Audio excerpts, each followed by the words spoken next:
So if you've ever added your number into Google My Business profile and now you're all of a sudden getting robocalls to your business, it gets pretty annoying. Two, I wanted to be able to show you how we handle that in Sales Connect AI.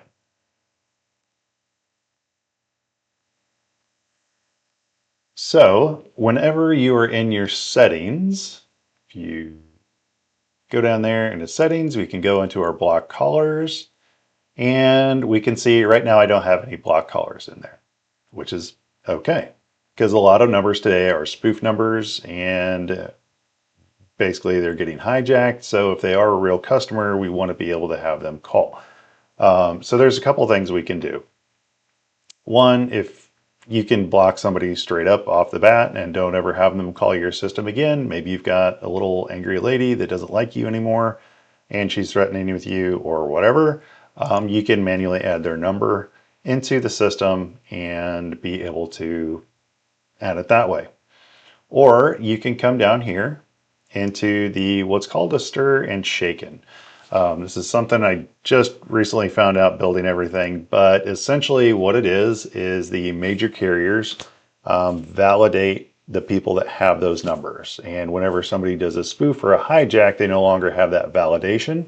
And the stir or shaken that is in there is going to be what is going to allow or not allow those numbers to go through. So right now we always have this block calls that fail, stir, shake, and validation. One, we always want to have that checked because, well, if it doesn't pass validation at all, we don't want those numbers through our system. We can get a little bit more aggressive with it, but there is potentially some drawbacks. They usually have an A, B, and C. Level. A is going to be your fully qualified. Now, that sounds great. You're going to be blocking a lot of people that don't have this validation. However, there still are some landlines that are out there that don't allow you to, or they won't pass this validation and they will miss your business call, which could be bad. It depends on how many people are still using landlines in your area versus majority of people are operating off a cell phone. If you're a business, you're VoIP on the most part, but there still are landlines that are out there. So B is kind of that midway in between point, and then C is going to be your most permissive. Right now, I'm testing it out with just the with the Google Verify crap like that, and I'll probably do a follow-up video to see how those do. So right now I've got to clear out some tasks and things like that already have a lot of those spam calls that are in there or the robobots.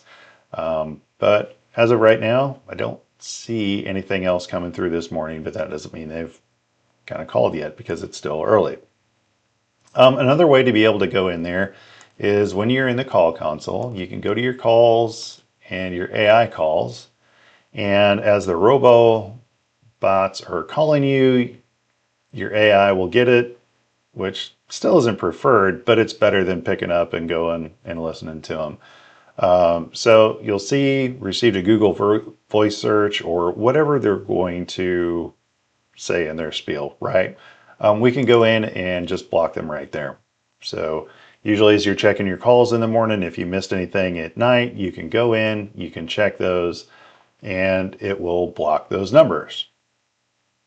So, and then here you can mark it as reviewed and move on out from there. So let's see. Yeah, so that is kind of it in a nutshell.